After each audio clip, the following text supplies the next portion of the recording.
నేనే నువ్వు అని అనుకోవచ్చు. త్వమేవ అంటే నువ్వే నేను. ఇప్పుడు మొదలు కాబోయే ముందు ఆనాటి వేద పురుషుడు యజ్ఞ పురుషుల్ని ఆహ్వానిస్తూ ప్రార్థిస్తూ వేదమంత్రం చదివేవారు.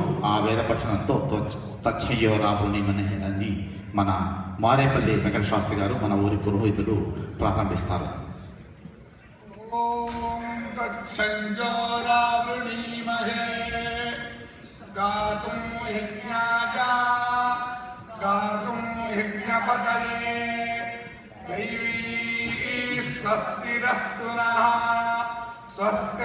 స్వస్తిర్మానుషేభ్యః ఊర్ధ్వం జిగాతు భేషజం శన్నో అస్తు త్రిపదే శంచతుష్పదే.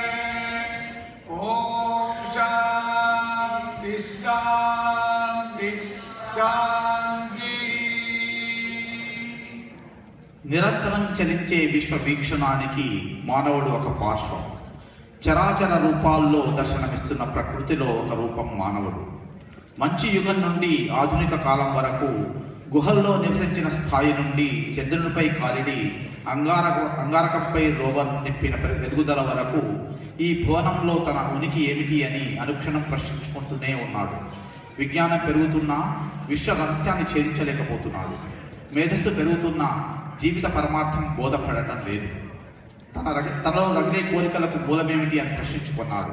తనలో ఉంటూ తన నడవడిని శాసిస్తున్న కామ, క్రోధ, లోభ, మద, ఆశ్చర్య ప్రవృత్తులను అర్థం చేసుకోవడానికి తప్పిస్తున్నాడు. ప్రకృతి శక్తులపై, పంచభూతాలపై పరిశోధన చేస్తూనే ఉన్నాడు. పృథివ్యాపస్తేజో వాయురాకాశ, భూమి, నీరు, నిప్పు, గాలి, ఆకాశం, మనస్సు, బుద్ధి, అహంకారం అని 8 భాగాలుగా ప్రకృతి విభజించబడిందని, వాటిని వివరిస్తున్న ఆకాశాద్వాయు అన్న వేదమంత్రాన్ని ఇప్పుడు మన పురోహితుడు మారేపల్లి గారి ద్వారా విన్నాం.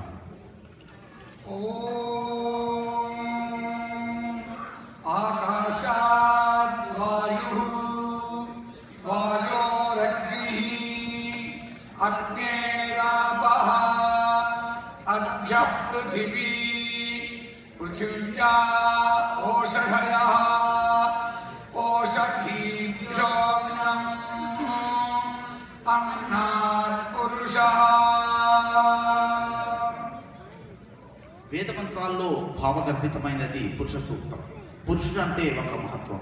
వేల తలలు, వేల కళ్ళు కలిగిన తనకు గోచరమయ్యే విశ్వానికి ఓ పదంగుళాల పై వరకు వ్యాపించి ఉన్నవాడు అంటున్న పరబ్రహ్మ పురుష సూక్తం బ్రహ్మజ్ఞుల ద్వారా ఇప్పుడు విందాం. సహస్రశీలుషా పురుషః సహస్రాక్షః సహస్రపాద్ సభూమిం విశ్వతో భృత్వా అత్యధిష్ఠత్సశాంకులం పురుష ఏవేదను సర్వం యద్భూతం యచ్చ భవ్యం